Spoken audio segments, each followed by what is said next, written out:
Muy buenas tardes a todos los participantes de este tercer encuentro interfacultades de Ingeniería Civil que une a las principales universidades de nuestra capital en Lima y que en esta oportunidad se está realizando en la Universidad Ricardo Palma.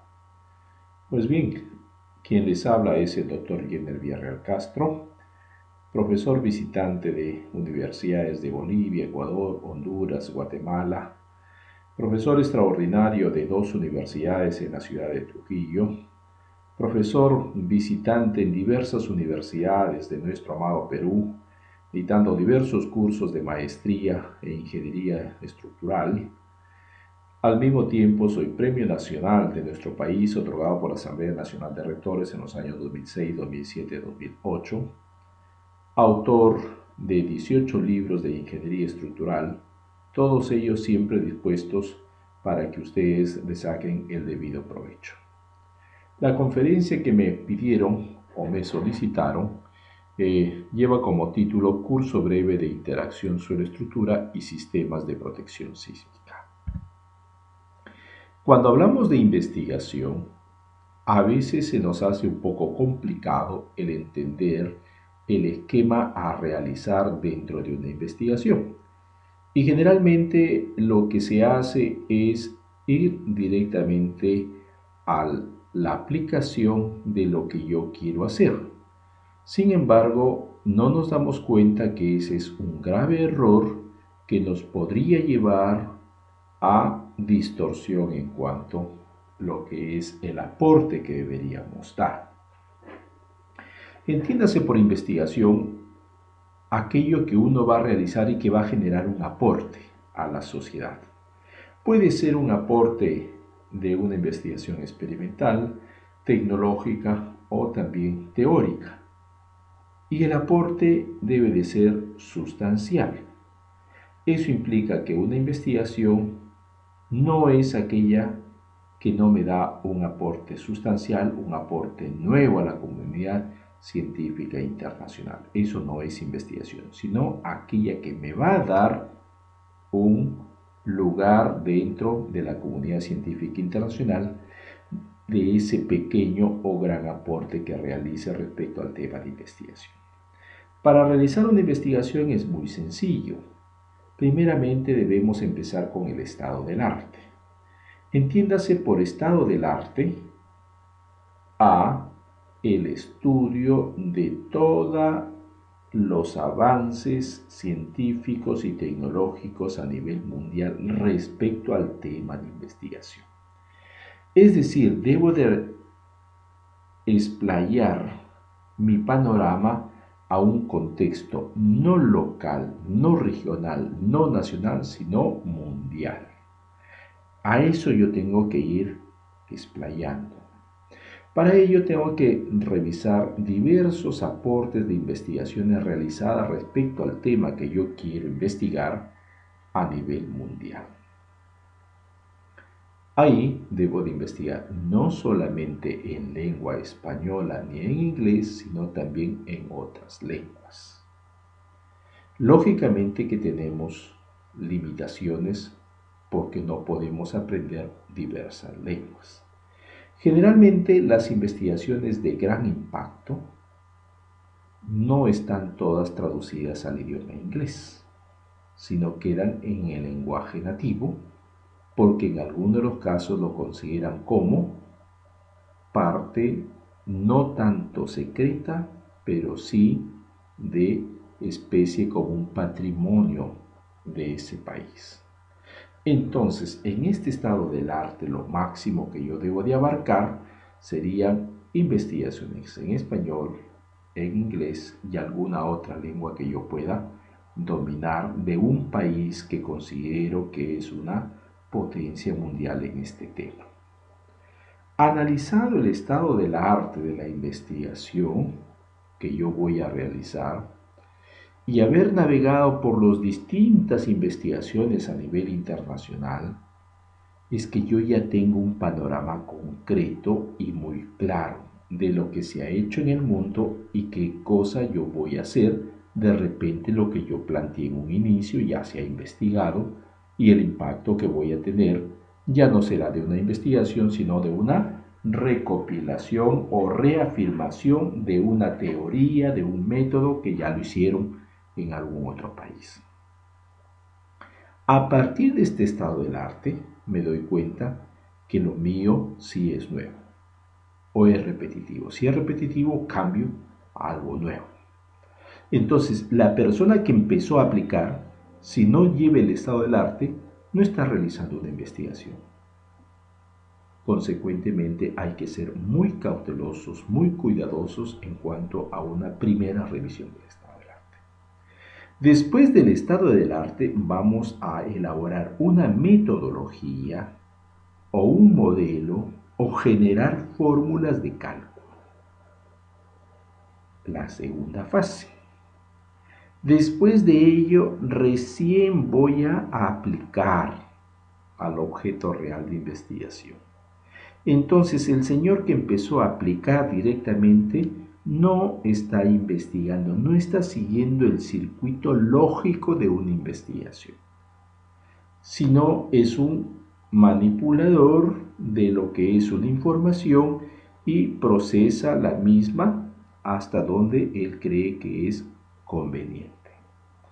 Entonces, para ustedes, mis amigos, que son jóvenes universitarios, que son el futuro de nuestro país, ya no queremos ver un Perú donde estamos en un nivel de investigación muy abajo en el ranking mundial. Queremos ver un Perú fuerte, un Perú de un país nutrido tecnológica y científicamente, un país donde los jóvenes sueñen convertir en una gran potencia.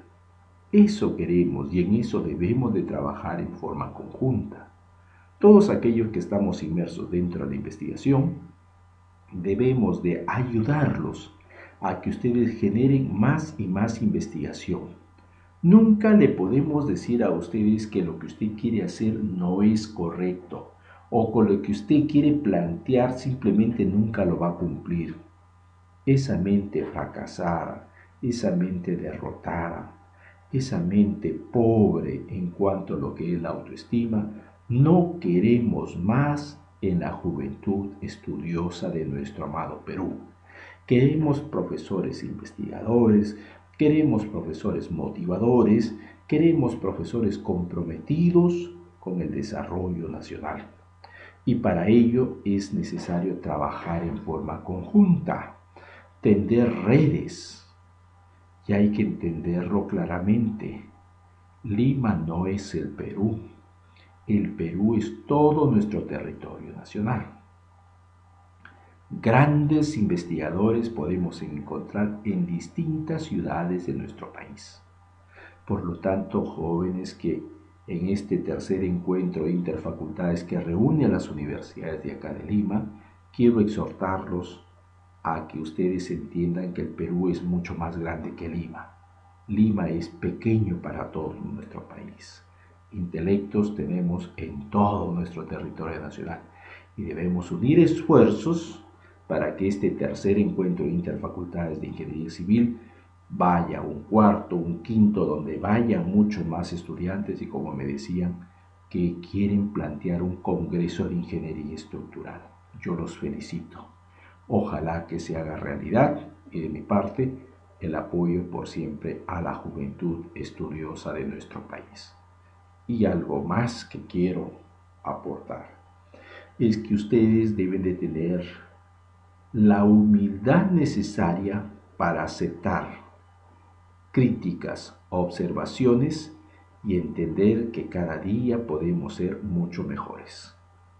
Hoy mejores que ayer, mañana mejores que hoy y así sucesivamente. Por lo tanto, si hasta el día de hoy yo realicé n, mañana tendrá que ser n más 1, pasado n más 2 y así tengo que seguir creciendo. Por lo tanto, esa idea del descanso prolongado, las vacaciones muy prolongadas, no es buena en la parte intelectual.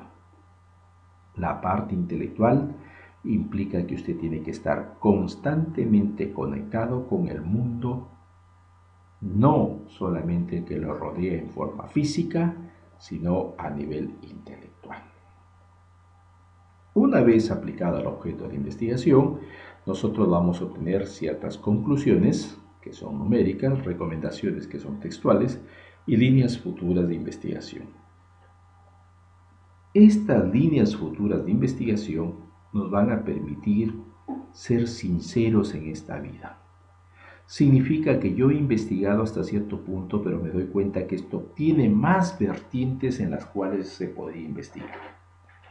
Por ende, debo de ser humilde, como les decía, debo de ser sincero y jamás debo de cerrarme al concepto atrasado en el cual indican yo todo lo sé.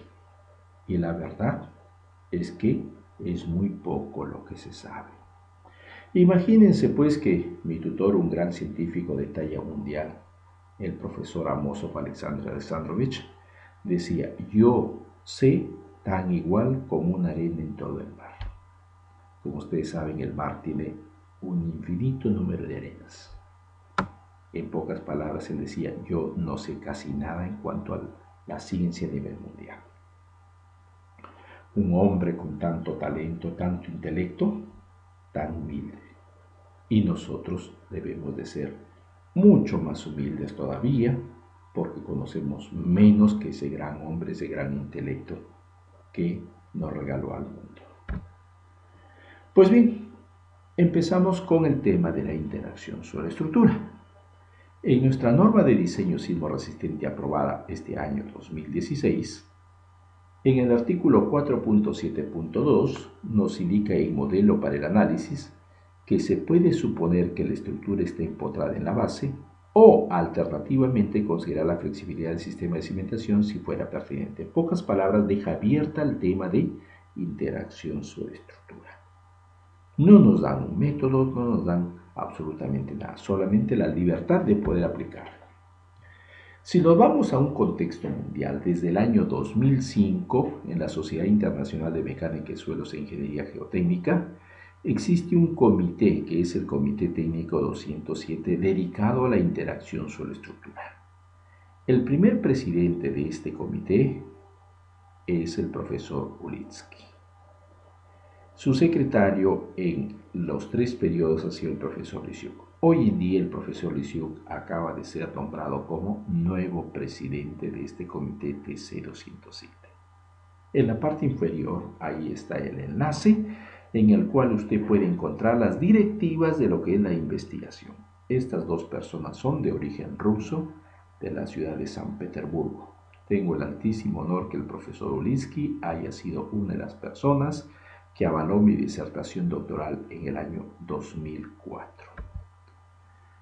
Ellos crearon una web dedicada a lo que es la interacción suelo-estructura y generaron un programa de interacción suelo-estructura denominado FEM Models.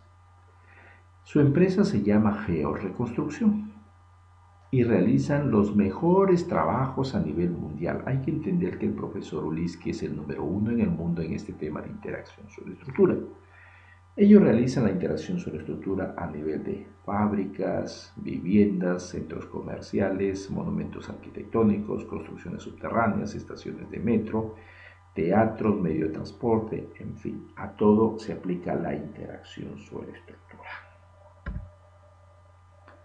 Otro centro de investigación muy poderoso se encuentra en la ciudad de Moscú, denominado el Instituto de Investigación en Suelos, Cimentaciones, en honor al profesor Gersevanov. Gersevanov fue uno de los grandes geotecnistas que nos dio Rusia. Así como Gersevanov, existió Zitovich, que han sido los 2 grandes de la mecánica de suelos. Hoy en día existen otros grandes, entre ellos el profesor Ilyichev. También existen otros más dentro de la parte geotécnica como Martirosyan, de la universidad en la cual yo realicé el doctorado, y así hay muchos otros intelectuales de altísimo nivel en cuanto a lo que es no solamente la interacción suelo-estructura, sino la ingeniería geotécnica. Así como en lengua inglesa se tiene a Terzaghi, en lengua rusa se tiene a Sitovich, a Gersevan, grandes de la ingeniería geotécnica. Pues bien, este centro de investigación realiza una de las líneas principales de su investigación en la interacción suelo-estructura. Este centro de investigación realiza distintos proyectos, hacen investigaciones experimentales, reconstrucción, restauración, en fin, hacen de todo. Ahí les dejo la web también para que puedan interactuar. En las normas internacionales nos hablan de la interacción suelo-estructura a través de coeficientes de rigidez equivalente. Aquí tenemos coeficientes de traslación elástica uniforme, tenemos de compresión elástica uniforme, de compresión elástica no uniforme y de traslación elástica no uniforme. ¿Qué nos da la interacción suelo-estructura? Nos da la interacción suelo-estructura que los periodos de vibración se van a incrementar. Siempre lo asocio a la interacción suelo-estructura con un tema muy peculiar. Y como ejemplo le doy a mis alumnos, le digo, miren, la interacción suelo-estructura es como que mis pies están libres sobre el terreno, me dan un golpe, yo me muevo más, me voy a desplazar más, pero me voy a esforzar menos porque mis pies se van a poder desplazar. Y el efecto del empotramiento significa que me han fijado mis pies sobre el terreno, no me puedo mover, al darme un golpe, para evitar la caída voy a esforzarme mucho en mi cuerpo. Incrementan los periodos de vibración, incrementan los desplazamientos, reducen las fuerzas internas de diseño. Se puede optimizar, por ejemplo, en este caso una investigación, el espesor de la platea se puede optimizar. Por ejemplo, para el espesor de 40 centímetros, los efectos de interacción eran mayores que el empotramiento. 50 centímetros también, en 60 centímetros ya tenemos dos modelos validados, norma rusa y el modelo del profesor Barca. También me permite identificar la ubicación exacta de las rótulas plásticas.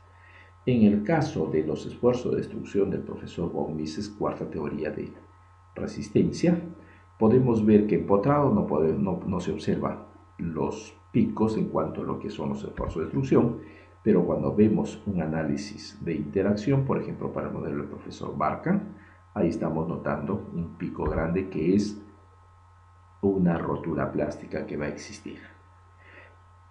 Es decir, la ubicación de la rótula plástica no es que nosotros vamos a inducir en tal lugar, sino vamos a determinar exactamente la ubicación de la misma. En este trabajo que se realizó en Los Olivos, acá en Lima, se analizó este edificio denominado C, con muros de ductilidad limitada. En este edificio con muros de utilidad limitada se tenía una garganta con una losa de transferencia. Se consideró un Z de 0,60, se consideró un amortiguamiento del 2%, que es la tendencia mundial para estructuras con muro de utilidad limitada, y se consideró sección de muros agrietados del 50%. Incluyendo la interacción suelo-estructura, obtuvimos de que para este proyecto se diseñó con cerca de 70 toneladas de acero. El presupuesto de obra era de 71 toneladas. Estaba muy cerca como tal. Al evaluar nos dimos cuenta que estaba dentro del rango normal de un buen comportamiento. Por eso que los factores de seguridad nos ayudan en muchos de los casos a preservar un buen comportamiento.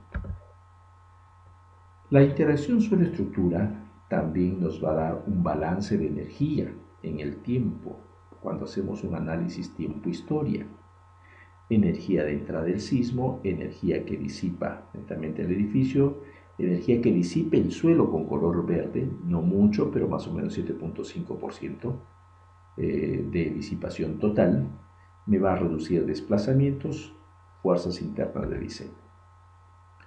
La interacción sobre estructura también me permite determinar alabeo en losas, que significa que dos nudos en la diagonal se levantan y los otros dos nudos en la diagonal descienden o viceversa.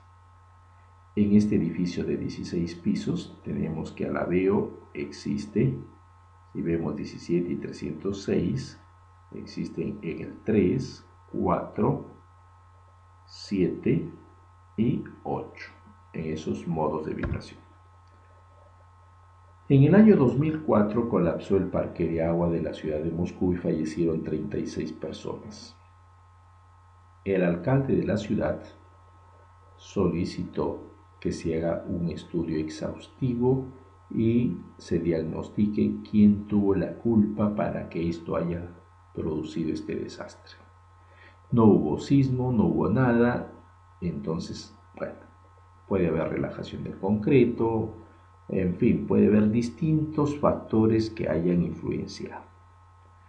La universidad en la cual yo realizaba el doctorado, porque yo terminé en el año 2004 el doctorado en la Universidad Nacional de Ingeniería Civil de Moscú, ahí recayó la responsabilidad en mi tutor, en la cátedra de mecánica estructural.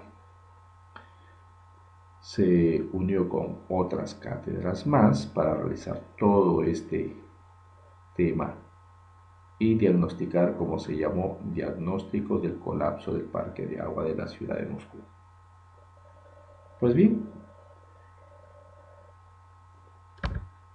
lo primero que se hizo y que se analizó es que la cubierta era de acero, como hemos visto, con tipo Gauss positiva en la parte superior y Gauss negativa en la parte inferior. Entonces había que ver las conexiones en los extremos si estaban bien diseñadas o no. Se utilizaron distintos programas porque no podemos confiar en un solo programa. Se utilizaron los programas ANSYS, Lyra, Stadio y SCAD.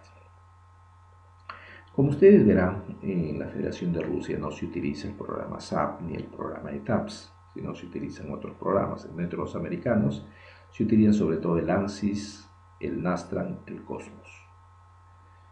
Y bueno, otros programas también como el Robot, ¿no? Y programas rusos. Las universidades son generadoras de programas también. En las universidades generalmente se utilizan los programas especiales que han sido generados por sus investigadores. Pues bien, se plantearon los análisis tanto estático como dinámico, incorporando al suelo de fundación, ensayos in situ, estudios topográficos, análisis de formas de vibración libre, influencia del viento, sismos, cargas hidrodinámicas. Se consideró también la no linealidad tanto física como geométrica. Se contrastó la degradación en el tiempo del concreto y la curva de desplazamiento de formación. Un especial cuidado se tuvo en las conexiones porque la temperatura exterior en esa época era aproximadamente de fue el 14 de febrero, menos 20 grados y la temperatura interior estaba por los 28 grados. Porque este parque de agua servía para que las personas vayan a una piscina temperada, tipo mar, estén divirtiéndose con unos pequeños movimientos hidrodinámicos que generaban unas pequeñas olas. En fin, era un centro de esparcimiento donde la familia iba y tenía que divertirse. Esto fue un proyecto transnacional donde había capital extranjero y también capital ruso. Pues bien, se moderaron las uniones pensando en que podía haber tema de temperatura, concentración de esfuerzos, etc. Y no hubo absolutamente nada. Luego se analizó la deflexión a los 40 días del desastre para medir la deflexión natural versus la deflexión que se tenía por proyecto. Era muy análogo, no había problema.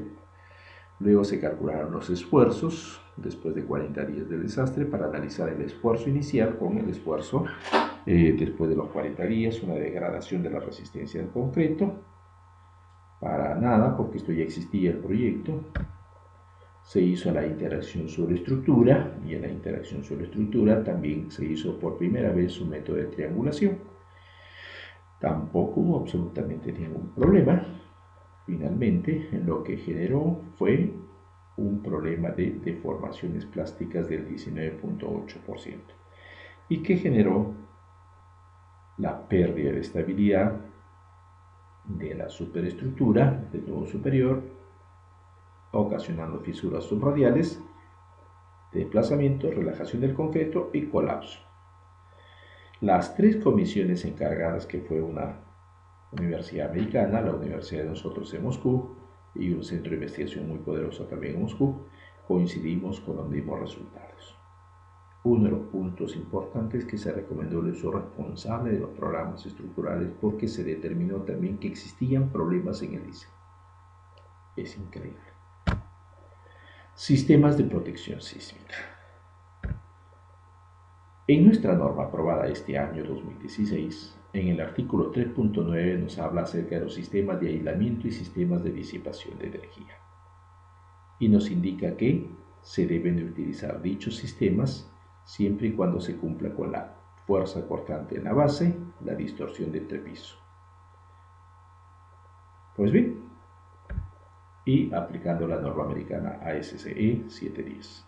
Vamos a entrar al disipador de fluido viscoso. Solo dos temas: disipador de fluido viscoso y aislador con núcleo de plomo.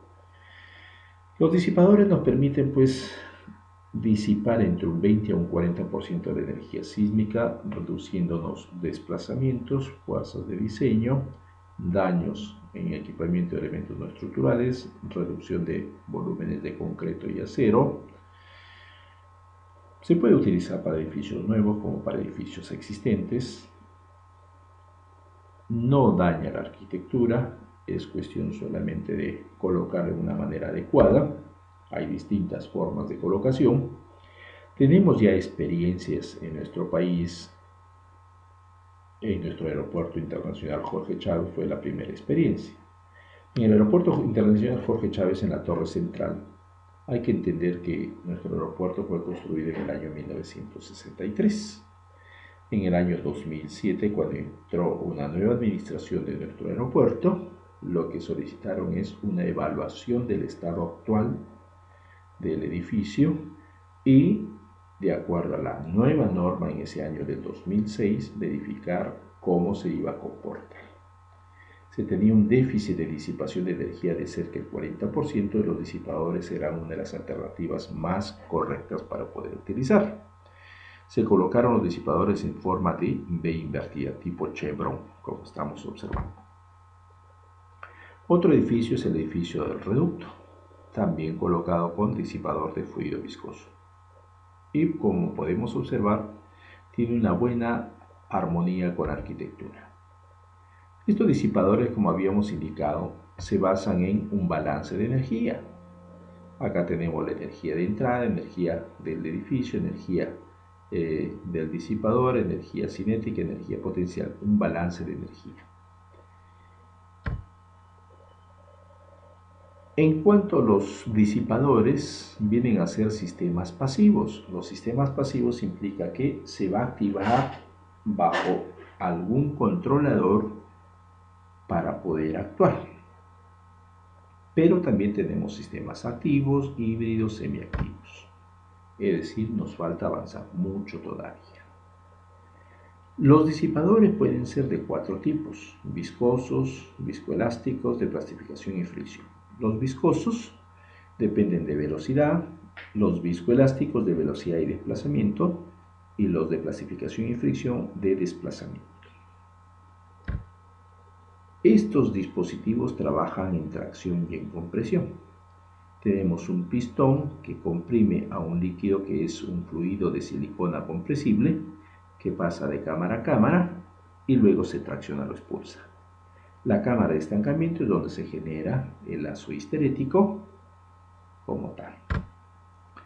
La ecuación general del disipador de fluido viscoso es la que se muestra: fuerza igual a coeficiente de amortiguamiento por velocidad elevado al exponente de velocidad o de amortiguamiento. El disipador aporta el coeficiente de amortiguamiento y se tiene un brazo metálico que aporta la rigidez. Conexión tipo chevron. La forma de cálculo que se utiliza para estos dispositivos es: primero se calcula un factor de reducción de respuesta en ambas direcciones, que es una relación entre la distorsión máxima del edificio con la distorsión objetivo que obtenemos a través de la metodología Hasus. Luego se calcula el amortiguamiento efectivo también para ambas direcciones, despejando el amortiguamiento efectivo y beta sub 0 es el amortiguamiento de la estructura del 5%. Reducimos el 5% y obtenemos el amortiguamiento viscoso para ambas direcciones. Este amortiguamiento viscoso debe estar en un rango del 20 al 40%. Si está debajo del 20%, simplemente con incrementar la rigidez podemos disipar esa energía. Y si está por encima del 40%, no es tan conveniente utilizar muchos disipadores. Habría que ver una combinación como tal. Acá tenemos la codificación para la metodología HASUS. Por ejemplo, para un edificio de 8 pisos a más, aporticado, su código es C1H. Y a través de esta relación daño-distorsión de la metodología HASUS, nivel de diseño versus el daño, podemos obtener la distorsión objetiva. Cuando hablamos de incrementar el amortiguamiento, estamos hablando que va a reducir el desplazamiento. En cuanto incrementa el amortiguamiento, estos dispositivos de un 20 a un 40%. Se utilizan acelerogramas. Estos acelerogramas deben de ser variados y escalados al espectro de diseño. En nuestra norma, en el artículo 4.7.1, nos habla que debemos de utilizar como mínimo 3 conjuntos de acelerogramas con las dos componentes ortogonales. Para ello, al escalarlo debemos de considerar un R igual a 1. Primer caso de análisis que vamos a realizar, este-oeste en la dirección X, norte-sur en Y. Segundo caso, norte-sur en X, este-oeste en Y. Se calcula la rigidez del brazo metálico a través de la relación de la rigidez axial sobre la longitud del brazo metálico. Se calcula el coeficiente de amortiguamiento como una suma de los coeficientes de amortiguamiento y se divide entre el número de disipadores y vamos a obtener el coeficiente de amortiguamiento. Beta H viene a ser el amortiguamiento viscoso de la estructura que ya ha sido calculado, A viene a ser la amplitud de desplazamiento del modo principal, omega viene a ser la frecuencia angular, m sub i viene a ser la masa del nivel I, phi sub i viene a ser el desplazamiento del modo 1, lambda es un parámetro del FEMA que se obtiene para alfa igual a 0.5, que es este disipador de fluido viscoso, lambda vale 3.5.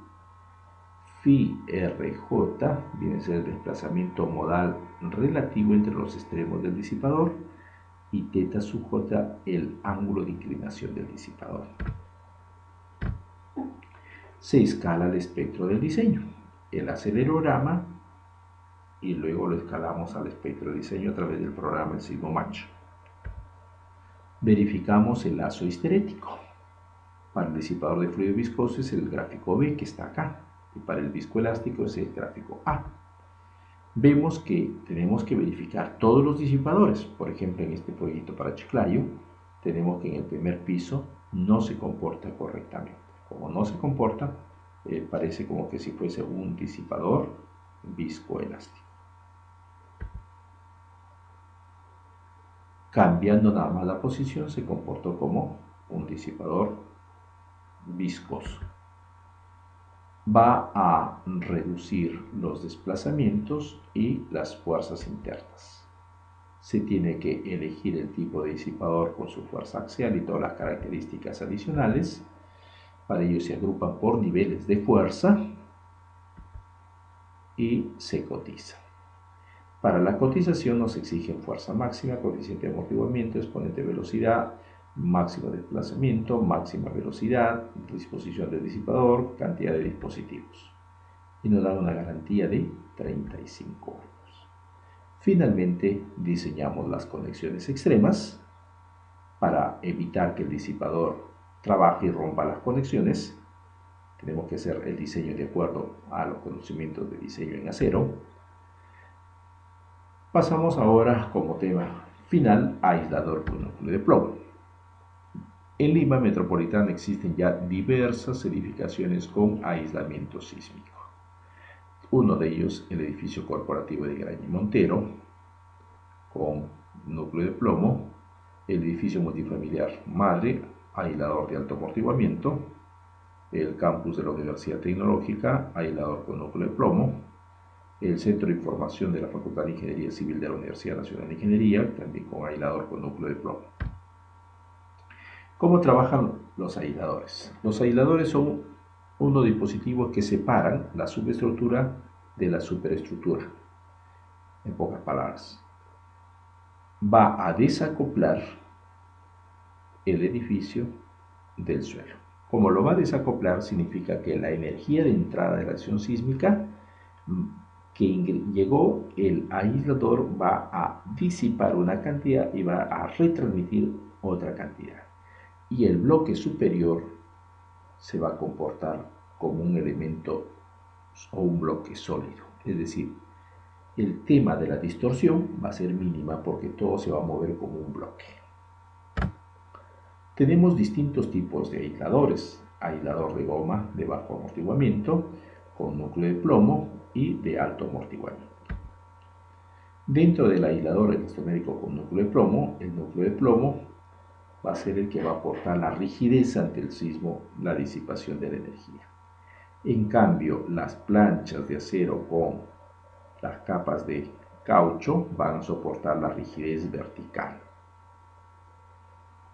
Se acopla sobre lo que es un pedestal y con la base de lo que va a ser el edificio a través de unas vigas de conexión. Y nacen los elementos verticales. También tenemos aisladores tipo pendulares, los cuales tienen la capacidad de proporcionarnos periodos y desplazamientos largos. Tenemos los de masa sintonizada que se colocan en la parte superior y que permiten moverse en dirección opuesta al sismo. Los aisladores van a reducir la distorsión y las aceleraciones hasta en un 75% para el núcleo de plomo. Ahí está el pedestal, el aislador, la viga de la losa acero y de ahí empieza todo el edificio. Se tiene que limitar también esta altura de tal manera que sea adecuada para el trabajo de los operarios. En el año 2010, en la Universidad Nacional de Ingeniería Civil de Moscú, de la cual yo soy egresado del doctorado y que obtuve el grado de PhD en Ingeniería Sismo Resistente en el año 2004, en tan prestigiosa universidad de la cual yo estoy muy agradecido. Y en verdad siempre lo digo y siempre lo repito, todo lo que sé es gracias a mis estudios universitarios en la ciudad de Kiev y mis estudios doctorales en la Universidad de Ingeniería Civil de Moscú. Tengo que agradecer enormemente a la Federación de Rusia y a Ucrania por todo lo que me dieron en la vida. No se imaginan cuánto añoro volver a esos países y poder brindarles mi granito de arena en gratitud eterno por todo ese gran amor, ese gran cariño, esa gran formación que realmente estoy seguro en ninguna parte del mundo lo hubiera recibido. Pues bien, en el año 2010 me invitan para ser consultor internacional de un proyecto de un edificio aislado con aislador de goma y planchas metálicas. El doctorando Le Thu Hy Nguyen de Vietnam. Ahí está el mapa sísmico de Vietnam. Él era de Hanoi, podemos la capital de Vietnam. Vietnam está cerca con China, limita con Laos, cerca de Tailandia y de Camboya. Se hizo un estudio experimental, un ensayo experimental en el laboratorio de la Universidad Nacional de Ingeniería Civil de Moscú. Ahí tenemos el aislador, las conexiones en la base para lo que es el coeficiente dinámico de amortiguamiento, la masa. Se obtuvieron periodos de un edificio modelado, en este caso con el de TAPS. Se modeló un edificio de 16 pisos. Se modeló este edificio y se obtuvieron periodos por encima de los 2 segundos, que es normal en un sistema con aislamiento sísmico en la base. En cuanto a lo que es la aceleración, podemos ver con el color, aceleración del suelo con el color violeta, aceleración en la parte alta del edificio sin aislamiento, color azul, punteado, y con color naranja en la parte de la aceleración en la parte alta del edificio con aislamiento. Nos damos cuenta que reduce comparado con la aceleración del terreno. En cuanto a lo que son las fuerzas internas, también con color azul punteado, sin aislamiento, y con color violeta con aislamiento. Reducción notoria de momento flector. Esta es una investigación presentada por dos jóvenes que tienen bastante talento en la ciudad de Trujillo y que se ha proyectado para un edificio como tal, ¿no? Considerando el aislamiento sísmico en la base. Ha sido clasificada para el Congreso Mundial de Reducción de Desastres que se va a realizar acá en la ciudad de Lima. Pues bien, hay dos tipos de aisladores. Podemos ver que en la distorsión, esta es la distorsión límite, se diseñaron los aisladores con dos tipos de diámetros, de 1000 y de 850.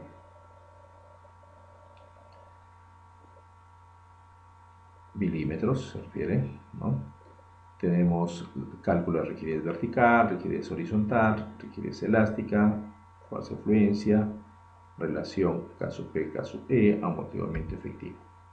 Se escaló también al espectro de diseño normativo, se comprobó el lazo histerético bilineal, ahí está. La distorsión se redujo notoriamente respecto al valor límite. Al mismo tiempo se verificaron los desplazamientos del edificio relacionados con el desplazamiento total máximo, mucho menor, los desplazamientos de todas las bases de los aisladores del edificio, todos de un mismo orden, porque todo se tiene que mover con una plataforma. La reducción de la cortante es bastante notoria, del edificio empotrado con el edificio aislado. En cuanto a los desplazamientos, también es notorio que se incremente el desplazamiento. Las distorsiones, es muy notorio, la distorsión es despreciable, por lo tanto, no hay una sensación de caída, porque cuando hay mayor distorsión en un edificio donde el usuario es que piensa que se va a caer, y en este caso la distorsión es mínima, por lo tanto no hay ninguna sensación. Muy bien, termino esta conferencia con un mensaje que siempre lo comparto y que lo escribí hace ya un tiempo atrás y que muchas personas también lo están utilizando, y me alegro que lo hagan y que sueñen de la misma manera que yo sueño. Dice así: sueño con un mundo más equitativo y justo, porque los conocimientos son universales y deben de estar al alcance de todos. Les agradezco a los organizadores de este tercer encuentro interfacultades de Ingeniería Civil por la invitación.